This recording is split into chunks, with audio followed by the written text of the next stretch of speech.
오늘은 나봇의 포도원 이야기를 통해서 하나님의 은혜를 나누고자 합니다.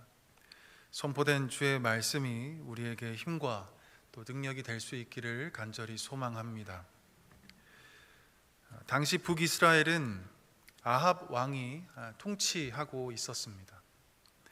아합은 주로 사마리아에 있는 왕궁에서 생활했지만 가끔은 이스라엘에 있는 별궁에서 휴양을 즐기곤 했습니다. 바로 이 별궁 가까이에 이스라엘 사람 나봇의 포도원이 위치하고 있었습니다. 우리 1절과 2절 말씀을 우리 다시 한번 읽어보도록 하겠습니다. 1절과 2절 말씀입니다. 그 후에 이 일이 있으니라. 이스라엘 사람 나봇에게 이스라엘의 포도원이 있어 사마리아의 왕 아합의 왕궁에서 가깝더니 아합이 나봇에게 말하여 이르되 내 포도원이 내 왕궁 곁에 가까이 있으니 내게 주어 채소밭을 삼게 하라. 내가 그 대신에 그보다 더 아름다운 포도원을 내게 줄 것이요 만일 내가 좋게 여기면 그 값을 돈으로 내게 주리라.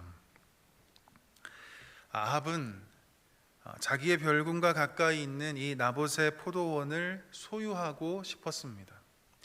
그 포도원을 자기의 정원으로 가꾸고 싶었기 때문입니다. 그래서 아합은 나봇에게 이렇게 제안합니다. 나에게 이 포도원을 넘기면 이것보다 더 좋은 포도원을 너에게 주겠다. 만약 네가 원하면 상응하는 조건으로, 아니 그 이상으로 값을 쳐서 너에게 돈으로 보상해 줄 것이다. 매우 달콤한 제안을 아합은 나봇에게 하게 됩니다. 그러나 포도원의 주인은 나봇은 이런지하에 거절하죠.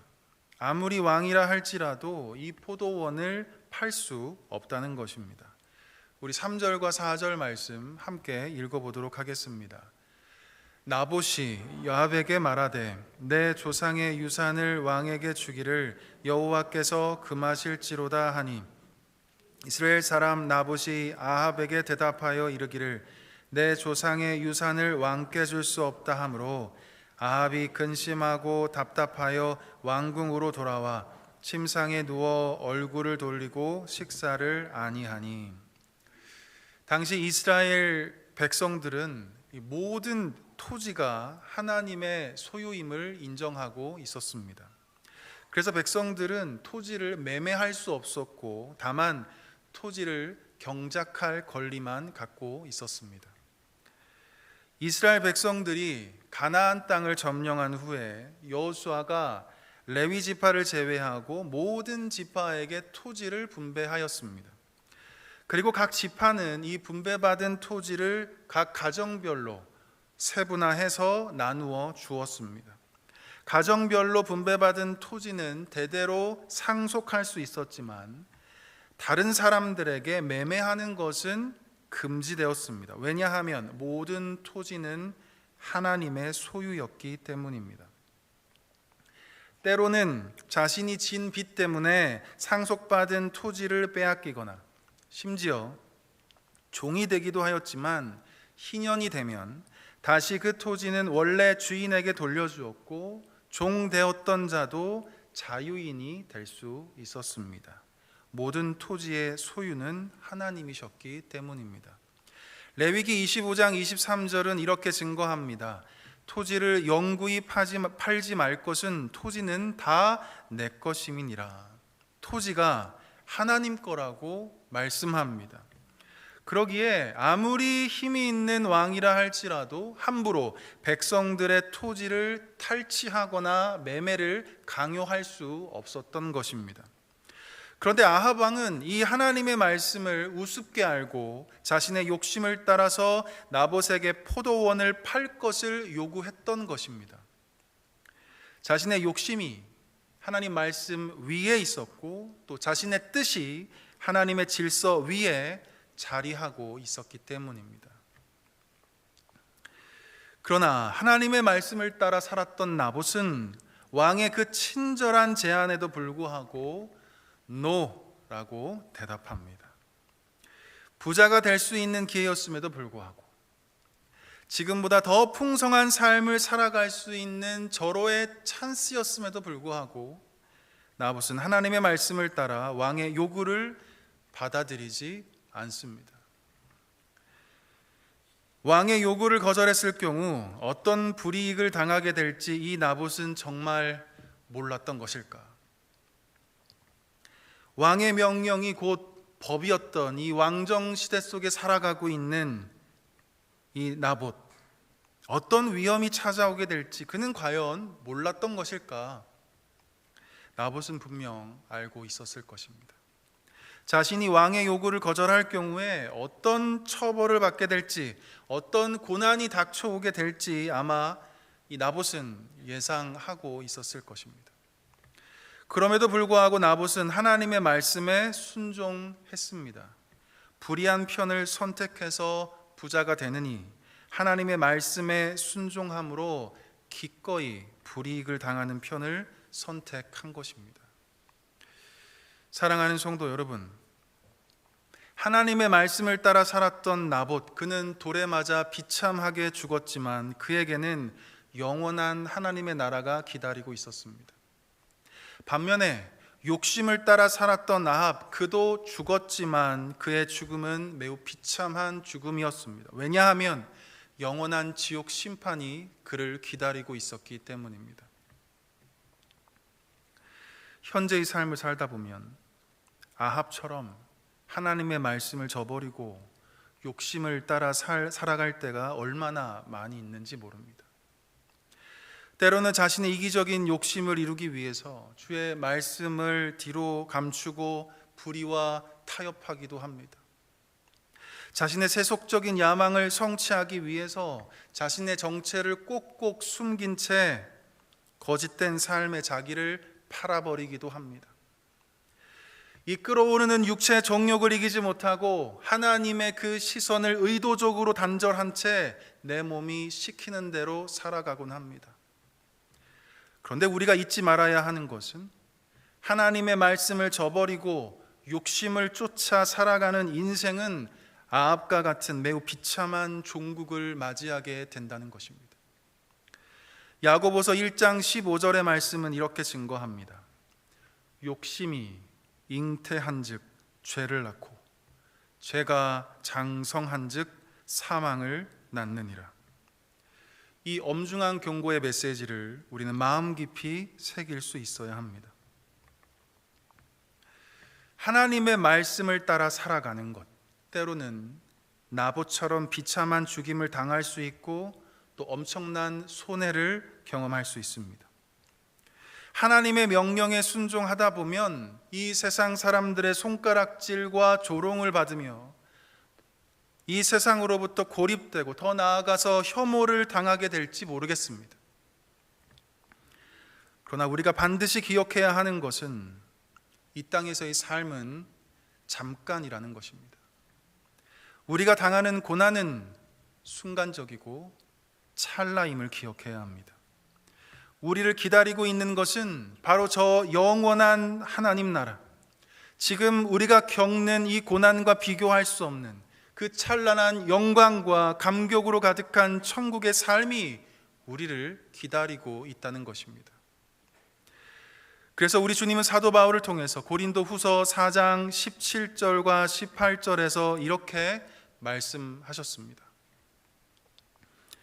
우리가 잠시 받는 환난에 경한 것이 지극히 크고 영원한 영광에 중한 것을 우리에게 이루게 함이니 우리가 주목하는 것은 보이는 것이 아니요 보이지 않는 것이니 보이는 것은 잠깐이요 보이지 않는 것은 영원함이라. 아멘.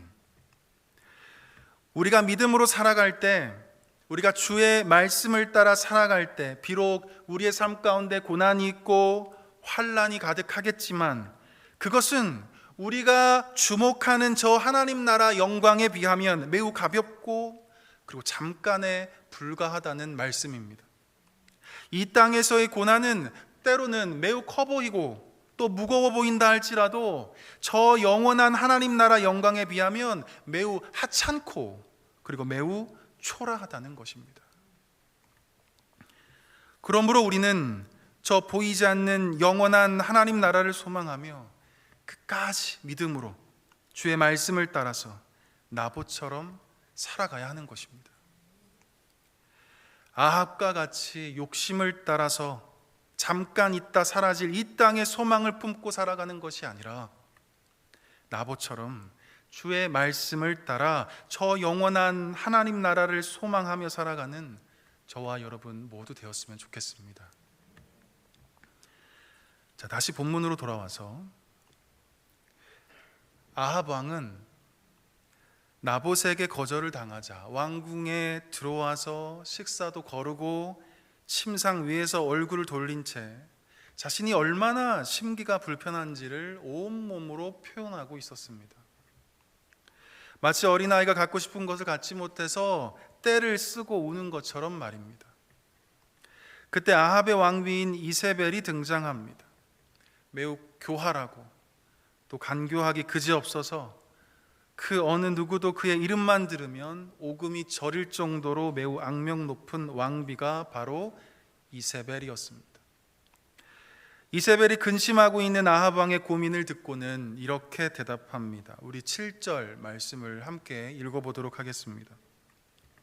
그의 아내 이세벨이 그에게 이르되 왕이 지금 이스라엘 나라를 다스리시나이까 일어나 식사를 하시고 마음을 즐겁게 하소서. 내가 이스라엘 사람 나봇의 포도원을 왕께 드리리이다 하고.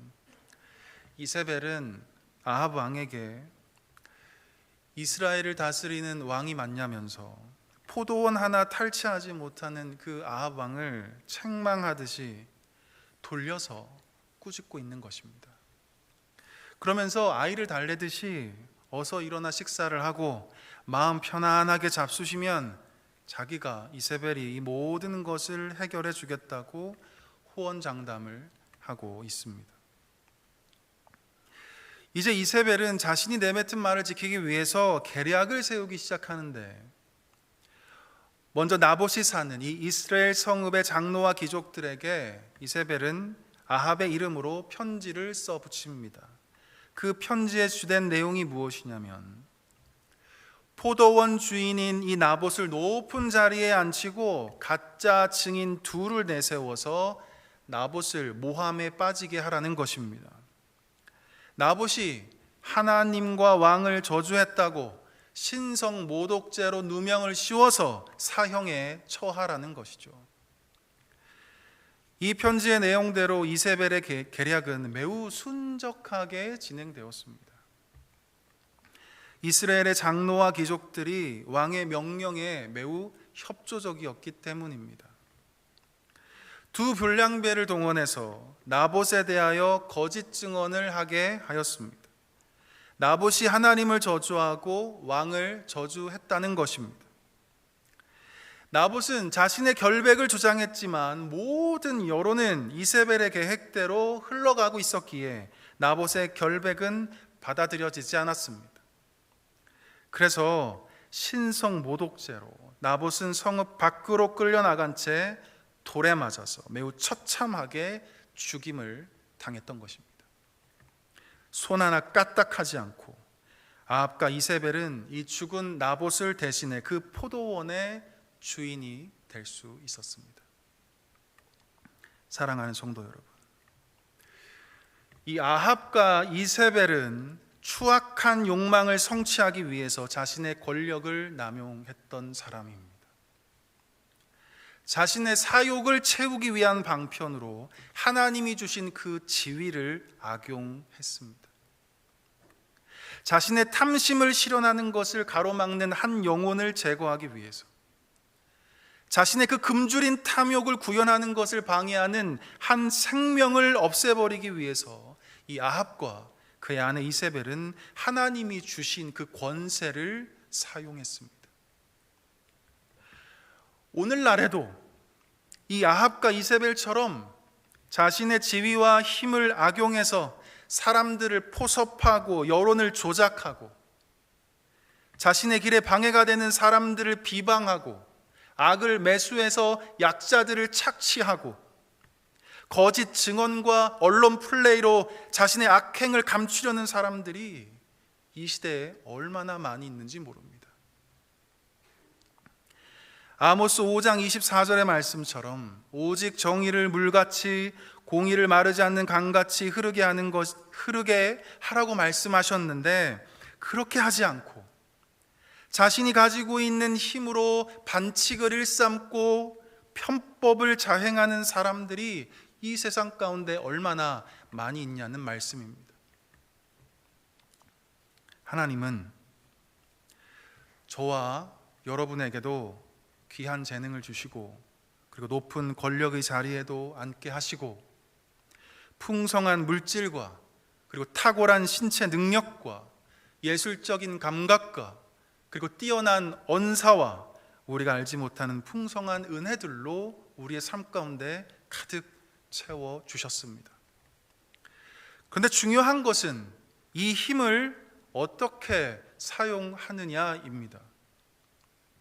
아합과 이세벨처럼 하나님이 주신 권세로 자신의 욕심을 이루는데 사용하느냐, 아니면 하나님을 섬기는 데 사용하고 하나님의 영광을 드러내기 위해서 사용하고 오직 예수 그리스도의 이름이 존귀하게 드러나기 위해서 사용하느냐.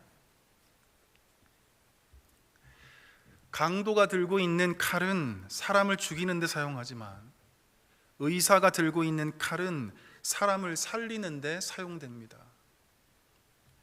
무신론자들은 자신의 지식으로 하나님이 없다는 것을 증명하지만, 신실한 하나님의 사람은 이 세상의 지혜와 지식으로 하나님이 살아있다는 것을 증명하고자 노력합니다. 누구에게는 다이너마이트가 사람을 죽이는 전쟁 무기로 사용되지만, 누구에게는 이 다이너마이트가 인류의 복지를 위해서 사용되기를 희망하는 것입니다. 저와 여러분은 하나님이 주신 것으로 어떻게 사용하고 계십니까? 아합과 이세벨처럼 욕심을 이루기 위해서, 죄의 낙을 즐기기 위해서, 오직 나와 내 가족을 위해서, 내 이기적인 야망을 충족시키기 위해서 사용하고 있지는 않습니까? 하나님이 주신 힘을 자신의 욕심을 이루기 위한 방편으로 사용하는 이들에게 하나님은 사도 바울을 통해서 이렇게 권면의 말씀을 주셨습니다. 빌립보서 1장 20절에 살든지 죽든지 내 몸에서 그리스도가 존귀하게 되게 하려 하나니, 고린도전서 10장 31절에 그런즉 너희는 먹든지 마시든지 무엇을 하든지 다 하나님의 영광을 위하여 하라. 로마서 14장 8절에 우리가 살아도 주를 위하여 살고 죽어도 주를 위하여 죽나니 그러므로 사나 죽으나 우리가 주의 것이로다. 사랑하는 성도 여러분, 하나님이 주신 지혜로 하나님을 섬기는 데 사용했으면 좋겠습니다. 하나님이 주신 건강으로 하나님의 몸된 교회를 세우는 데 사용했으면 좋겠습니다. 하나님이 주신 권세로 하나님의 평화를 이 땅 가운데 이루고, 하나님이 주신 물질로 생명을 살리고 주의 나라 확장을 위해 사용하는 저와 여러분 모두 될 수 있기를 간절히 축복합니다. 전 오늘 본문에서 참 유감스러운 사람을 발견하게 되었습니다. 그게 누구냐면 바로 이 이스라엘 성읍에 사는 장로와 귀족들입니다. 제가 11절 말씀을 한번 읽어보도록 하겠습니다. 그의 성읍 사람 곧 그의 성읍에 사는 장로와 귀족들이 이세벨의 지시 곧 그가 자기들에게 보낸 편지에 쓴 대로 하여. 이 나봇이 살고 있는 성읍에 장로와 귀족들이 있었습니다. 그들은 사회 지도층 인사들이었습니다. 많은 사람들에게 존경을 받는 사람들이었습니다. 그런데 그들이 이세벨의 지시를 따라서 나봇을 살해하는 데 적극적으로 동참했습니다. 이 포도원 주인이었던 나봇을 이 같은 성읍에 사는 장로와 귀족들이 몰랐을까? 11절을 다시 보시면 그의 성읍 사람, 곧 그의 성읍에 사는 장로와 귀족들이라고 기록하고 있습니다. 다시 말해서 장로와 귀족들은 나봇과 함께 한 성읍 안에서 살아가고 있다는 것을 증거해 주고 있는 말씀입니다. 아마도 좋은 이웃관계였을 것이고 나봇이 정말 하나님의 말씀을 따라 살아가는 경건한 사람이었다는 것을 분명 잘 알고 있었을 것입니다. 뿐만 아니라 이 나봇을 잘 알고 있었기에 나봇이 하나님을 저주하고 또 왕을 저주했다는 말이 말도 안 되는 이야기야, 허황되고 꾸며낸 거짓말임을 그들은 아마도 잘 알고 있었을 것입니다. 그런데 이들이 왜 나봇이 무고하다는 것을 잘 알면서도 나봇을 살해하는데 협조하고 이바지한 것일까? 아마도 이세벨의 명령을 따르지 않으면 자신 또한 나봇처럼 죽을 수 있다는 그 두려움 때문에 이 악을 저지른 것 같습니다. 극악무도한 이세벨의 지시를 거역하면 엄청난 위험에 노출될 수 있다는 그 공포심이 바로 이 장로들과 귀족들의 마음을 사로잡고 있었던 것 같습니다. 그리고 잠깐 불의와 타협하면 자신의 이 기득권과 지위는 계속해서 유지될 거라고 기대했을 것입니다. 잠깐 내 영혼을 저 마귀들에게 팔아버리면 지금 안락하고 평안한 생활은 대대손손 보장될 것이라고 확신하고 있었는지 모르겠습니다. 그래서 장로들과 귀족들은 한 마음과 한 뜻으로 나봇을 살해하기로 결정했던 것입니다. 사랑하는 성도 여러분, 때로는 자신의 세상적 유익을 위해서 비겁한 행동을 할 때가 있습니다. 잠깐의 풍요로운 삶을 누리기 위해서 불의와 타협할 때도 있습니다. 자신의 처자식을 생각해서라도, 그리고 자신이 지금까지 쌓아온 그 커리어를 하루아침에 무너뜨리지 않기 위해서라도 때로는 악의 편에 서 있을 때가 있습니다. 그러나 우리가 명심해야 하는 것은 이 세상에서의 풍요는 영원하지 않다는 것입니다. 이 땅에서의 안락함은 그저 아침 안개처럼 잠시 있다가 사라지는 것입니다. 매우 찰나적이고 매우 순간적이고 쏜 화살처럼 금방 지나가기 마련인 것입니다. 그런데 저 하나님 나라는 영원합니다. 눈물이 없고 다시는 사망이 없고 애통하는 것이나 곡하는 것이나 아픈 것이 다시 있지 아니하는 저 하나님 나라는 영원 무궁합니다. 저와 여러분은 저 영원한 것을 포기하고 이 땅의 유익을 위해서 불의와 타협하며 사시겠습니까? 아니면 이 세상의 유익을 포기하고 저 영원한 하나님 나라를 소유하며 살아가시겠습니까? 우리는 이 땅의 조그만 유익을 위해서 세상과 짝함으로 저 영원한 하늘의 영광과 기업을 놓칠 수가 없습니다.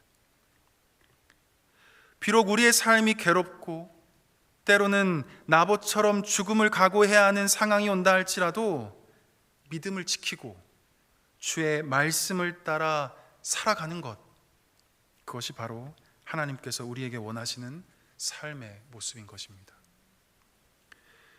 저와 여러분 모두 이 세상의 불의와 타협하고 악의 편에 서서 풍요로운 삶을 사느니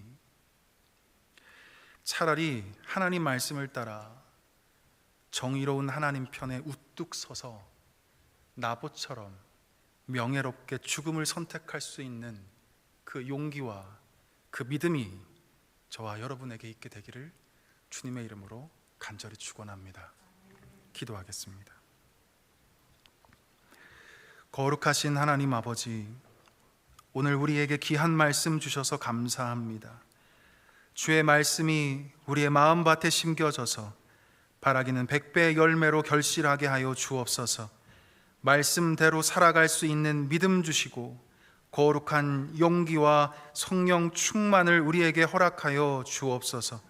주의 말씀이 우리의 삶의 방향이 되게 하셔서 하나님께서 원하시는 올바른 길로 걸어가게 하여 주옵소서. 예수 그리스도의 이름으로 간절히 기도드리옵나이다. 아멘.